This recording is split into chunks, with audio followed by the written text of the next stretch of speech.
Hello and welcome to In the Picture, your source for movie review, discussion, and recommendation.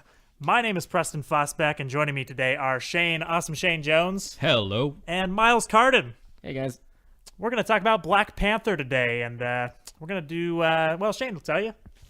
Yeah, so we're pretty much just going to do the next 10 minutes. We're going to go over some non-spoiler reviews, so don't worry.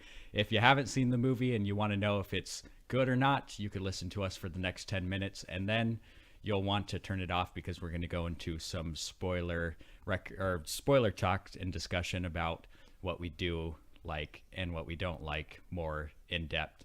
So stick around for the next 10 minutes or so if you are curious about this movie, and then turn it off. So, yeah, Miles, what's your overall thoughts of non-spoiler review?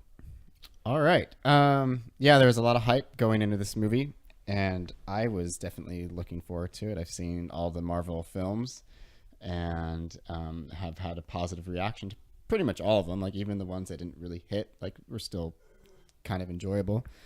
I'm happy to say that I really enjoyed Black Panther. That was really good. I wouldn't go so far to say that I absolutely loved it, because I do think this movie has some problems, and I do have some nitpicks with it. But that's coming from somebody who critiques movies and studies movies and has seen everything there is to see. So take that with a grain of salt. But overall, I was very happy with my movie going experience. Yeah. I feel pretty much the same as Miles. I thought this was a very fun movie, very enjoyable. It's a great film to go see with your family. Not as action heavy as a lot of things that come out these days, but that's not really what I look for in movies, so I really enjoyed it. And I thought it had some great funny moments, but not too many funny moments. I thought Last Jedi had like too many jokes, and I felt kind of similar about Thor Ragnarok. And I really was impressed with how they handled the humor in this movie. I felt it was the appropriate amount. What do you think, Shane? Yeah, so I'm somebody who will pretty much go and see any Marvel movie just for the name alone. And I think this is another good episode of season 3 of the Marvel Cinematic Universe.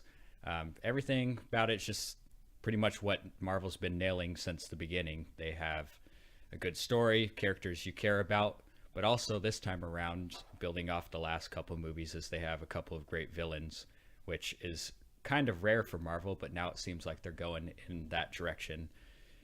And the cast is just fantastic all around in this film. There's not a weak link in here. Yeah, for sure. Cast wise.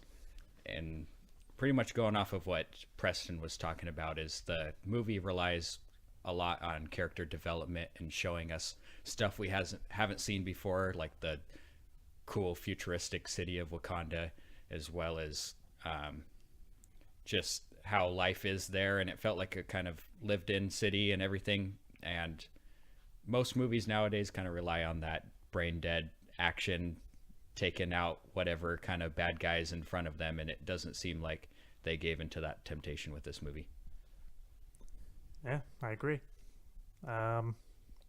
Let's see. So we want to go to.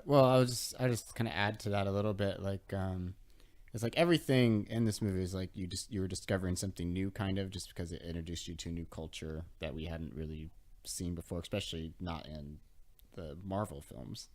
Yeah.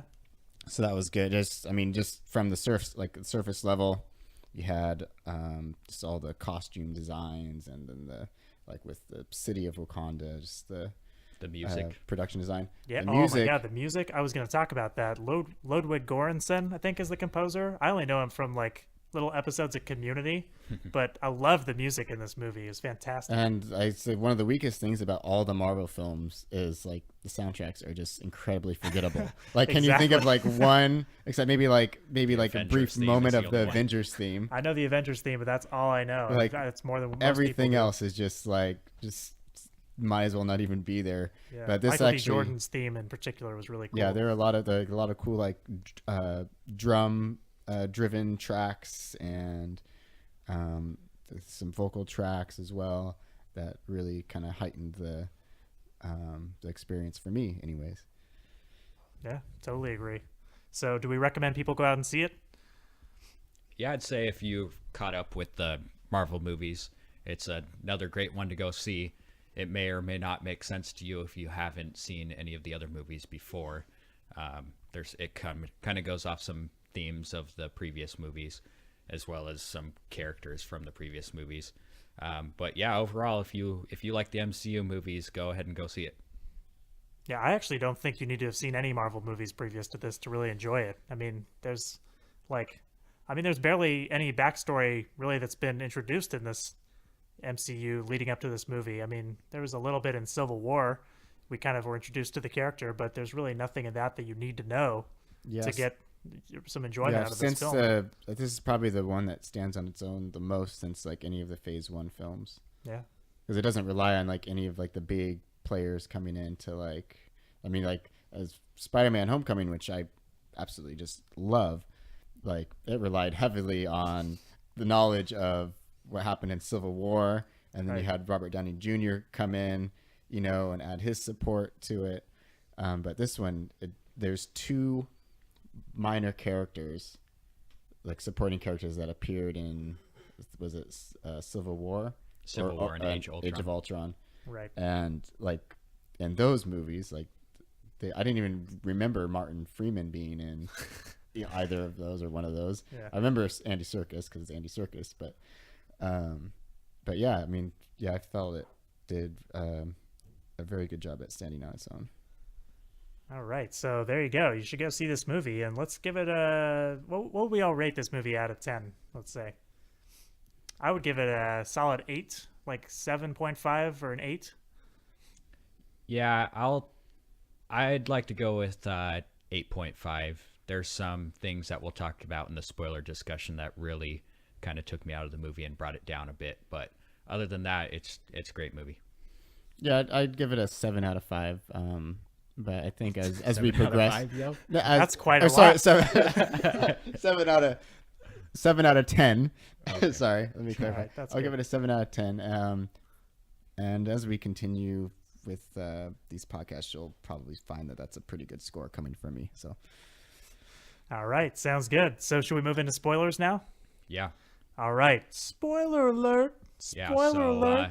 Now's the time, if you haven't seen the movie, to turn off the podcast and go listen to our other one. Or just go see the movie. Yeah, go see the movie and then come back to this because we're going to go into some Spoiler heavy alert. stuff. the snow's not that Spoiler deep. You can make it. Yeah, just get Yeah. get your nice Toboggan. I should tell my story really quick about how I saw this movie the first time on Sunday. Okay, I went to the theater at 4:30 p.m. Okay, this is in Portland, Oregon. Went at 4:30 on Sunday after opening night, and I said I'd like a ticket for the 5:15 Black Panther, and they said it's sold out. And I said, okay, fine. I'd like one for the 5:45, and they said it's sold out. They said we can put you in the 6:45. And I was like, are you kidding me? So I sat in the movie theater just outside the door of the theater I was going to go into for 2 freaking hours. I basically sat there watching Civil War to just kind of refresh my memory about what this movie's supposed to be about. And then they had us line up to get in the theater. This movie has just been sold out day after day, I guess. And then I went and saw the movie, and I came outside, and the ground was covered in snow. And I was just thinking to myself, how long have I been in this freaking movie? This is forever. They But didn't tell you anyway. that you were actually going to Wakanda. Yeah, I felt like I had been in that theater for months. But very, very cool to see people coming out for it. The theater was packed. I'm sure my screening was sold out. And it was great seeing it in a big crowd. So definitely I would recommend going and seeing this with a lot of people if you can. And yeah, so moving on to spoilers. All right, yeah. Spoilers. You've been warned. Spoiler alert. First of all, we're Spoiler just alert. going to go into our dislikes in spoiler territory. My biggest dislike is the CGI with the movie. It's really good. It's way better than the DC universe has shown us, but it doesn't seem quite up to par with what it should be today. And it may just be me having the kind of the technical view of things, but once I heard that all these movies are pretty much shot in a giant studio in Atlanta, that's all I could think about is they're not in Africa. They're just walking in front of a green screen. The city, they've done one thing really well with the CGI is that the objects and the buildings and the cars and everything look really, really good. But when it comes down to like the life, like animals and people, I would almost say it's awful. Like those big rhinos in the movie kind of took me out the second I saw them. I had a big problem with those rhinos as well. It was like, that was just way overkill. It was unnecessary. Nobody was asking to see a giant rhino. It didn't really seem to cause that much damage either. Like a few people kind of, go flying, but it didn't seem like catastrophic to me. Yeah. Well, I love the idea, just the execution. I was like, nah. I've seen, it seems like in Life of Pi, we've seen better rhinos, and that was 2012, something like that. So quite a few years ago. Yeah, like, and you're talking about some of the green screen stuff, like especially when they were doing the combat trial to see who was gonna be king. It's like you could totally tell like that backdrop was just like totally separate from whatever was being captured in camera. All the video game like people standing on the side of the mountain. Mm-hmm. Yeah, I really felt the same, especially when they were on the boats, like leading up to the combat trial. I thought like you could feel the studio backlight hitting those people really hard. Kind of took me out of it too. So I definitely agree. Visual effects were, they were ho-hum. But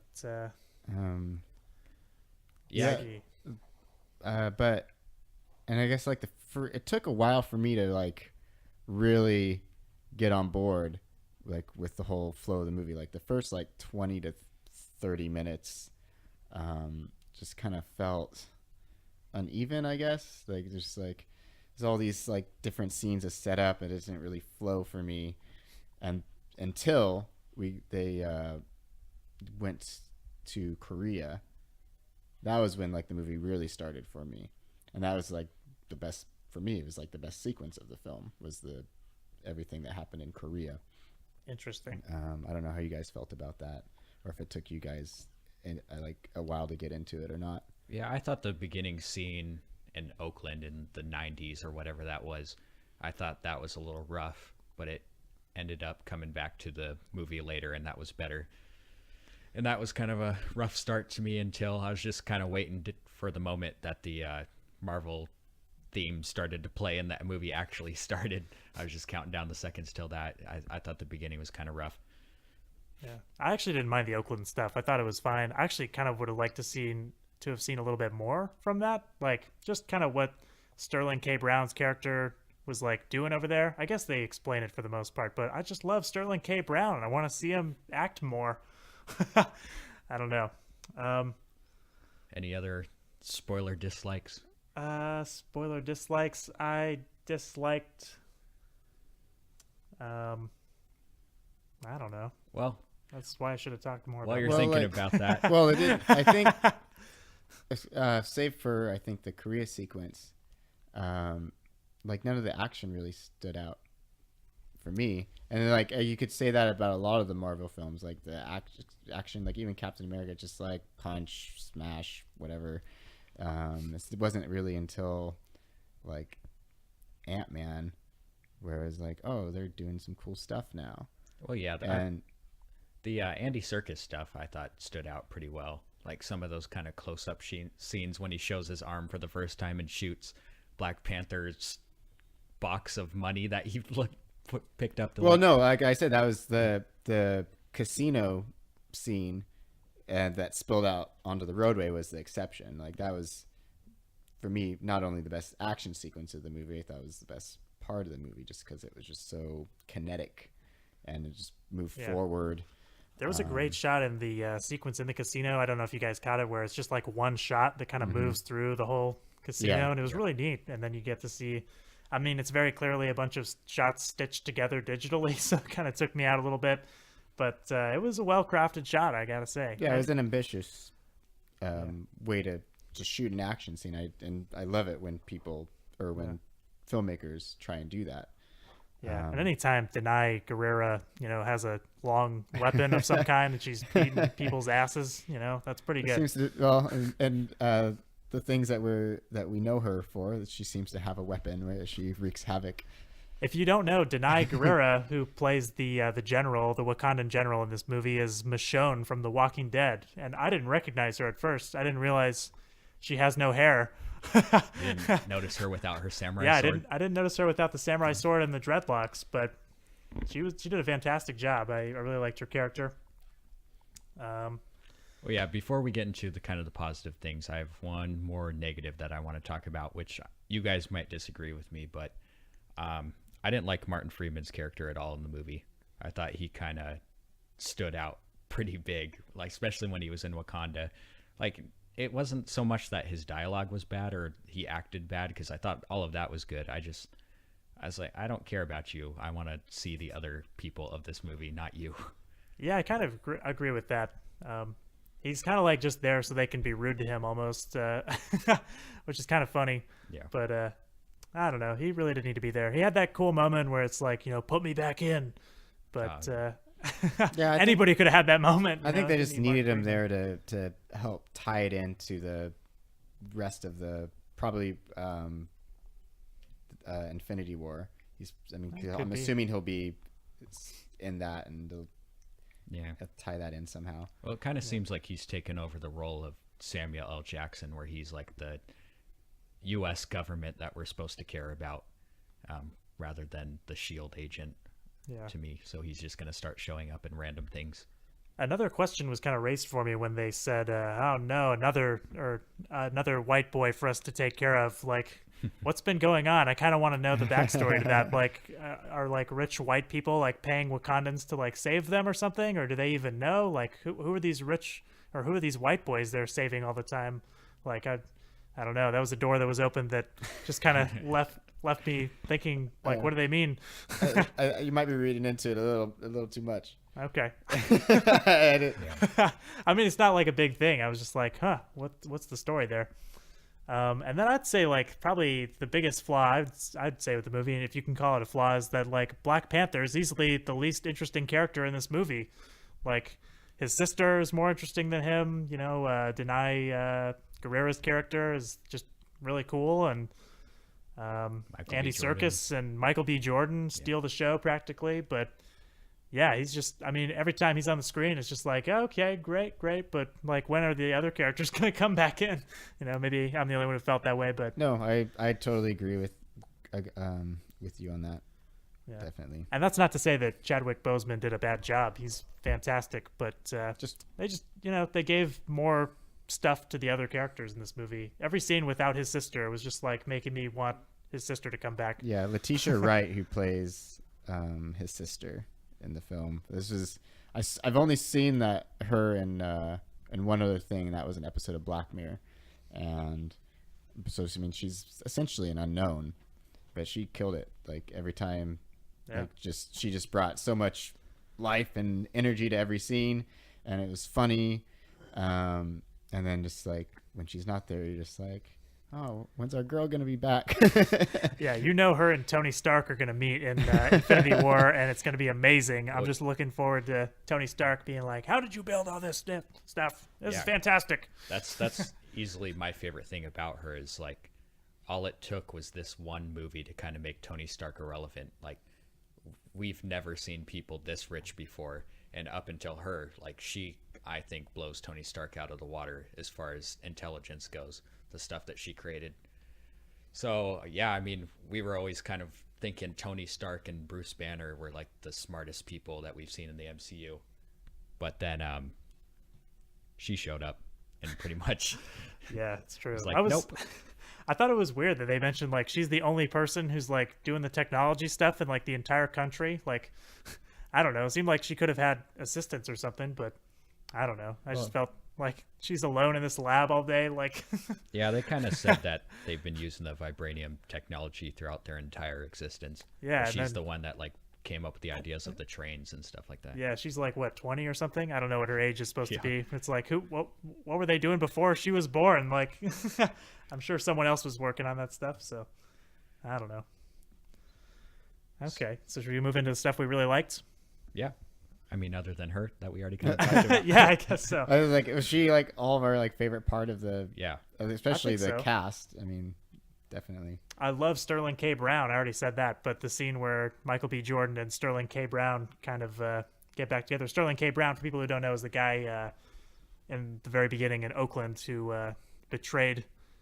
He's Black Panther's uncle who gets killed by his father.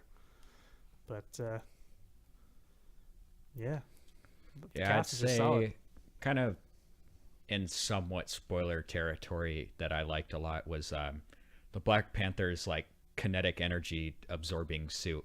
I thought that was pulled off pretty well. I kind of thought his suit was a little cheesy in Civil War, to be honest. Like I was like, okay, this doesn't really work. But then they introduced kind of that kinetic energy absorbing thing and made it more scientific and believable, and I really enjoyed it. And I thought that was kind of like a cool dynamic to Michael B. Jordan and Black Panther's fight scenes, like their little kinetic energy explosion things going back and forth. Totally agree. Love that kinetic energy thing. Uh, Also, I'd say the heart-shaped herb, those dream sequence things, that was my biggest worry about the trailers. Is I was like, oh man, not some stupid dream sequences, but they actually kind of pulled it off and made it look pretty good, surprisingly. As much as we kind of talk down on the CGI of this movie, I thought those scenes were pretty well done. Miles, anything that you liked of this movie in spoiler territory? Yeah, no, I appreciate it for kind of doing more or attempting to do more than I guess any Marvel movie has tried doing before it, and in that it was very political, albeit it was fairly heavy-handed. Just like, I mean, in the post-credit scene is like just basically like he's up there preaching, but none of the other Marvel films have done it, so it adds a little bit of depth. Like, it's definitely a movie with a purpose, and trying to make a statement. I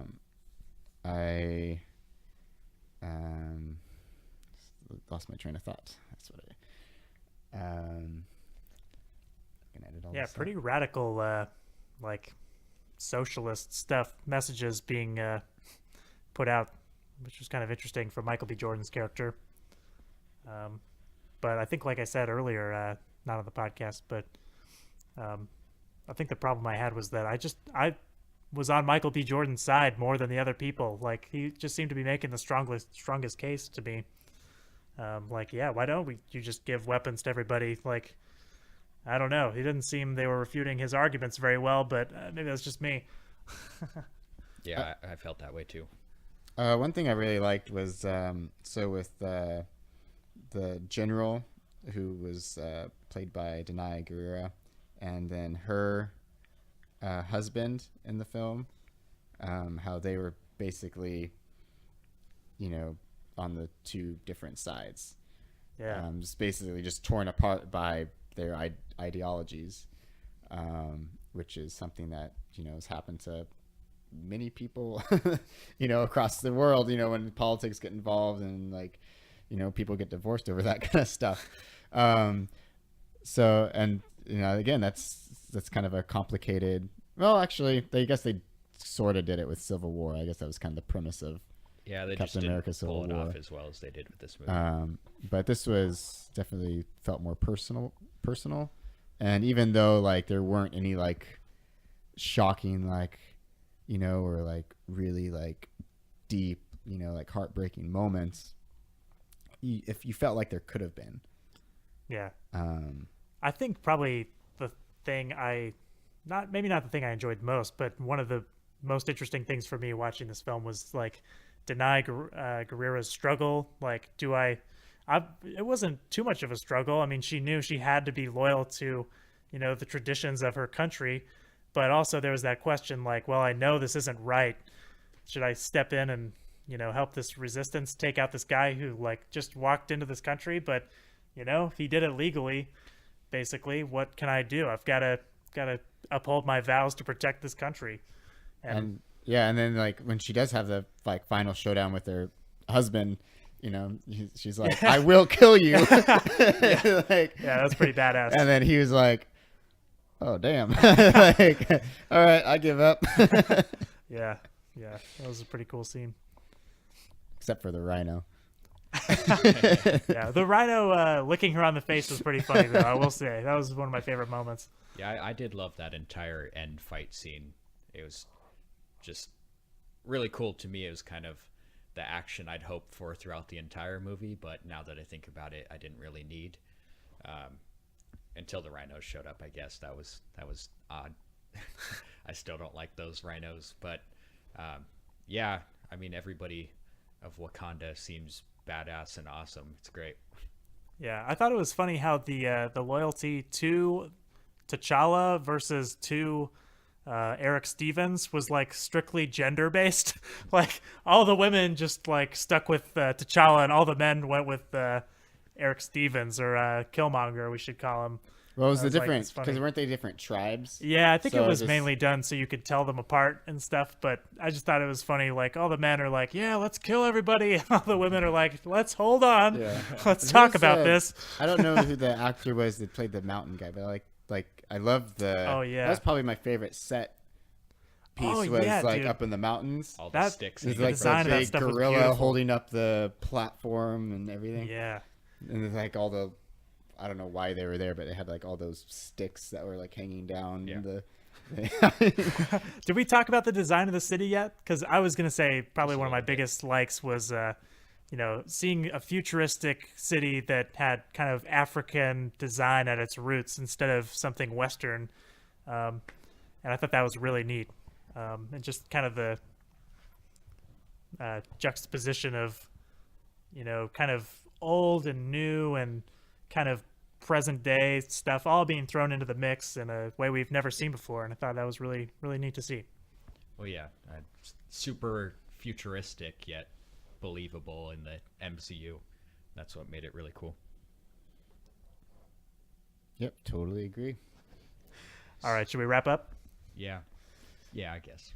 Okay, so altogether, very positive on Black Panther, despite a few flaws. Where does it? I guess we don't have to give it a specific answer, but I guess where does it fall in with the rest? How many of yeah. these movies are there? I think there are 18 Marvel there movies now, 18 right? now? Shane would know. Yeah, I think this is 19, Okay. maybe something like that.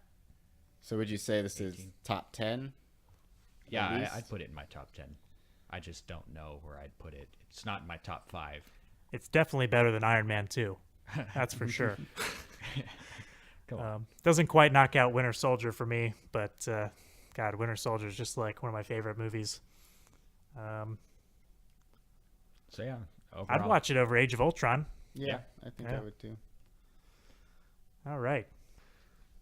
All right, this has been our review of Black Panther. Thank you guys for listening. Shane's going to tell us where you can find more of our stuff and how you can get in touch with us on social media. Yeah, so for all 12 of you listening to this, you can find us on Facebook at In the Picture, on Instagram at In the Picture Podcast, Twitter, Ask In the Picture, and Gmail, Ask In the Picture. And you could guess by those, we want you to ask us as many questions as you could think, and maybe at some point we'll answer them for you. All right, that's it. Have a great week, everybody. We'll see you here next time. We're probably going to be reviewing Annihilation. Is that right? Yep. Most likely. Look out for our Annihilation review, which you should go see. All right, see ya. Does that work? Bye. I guess it has to. I guess it has to. All right, what do you want me to say? Let's get this right. No, Miles. no. That was a joke.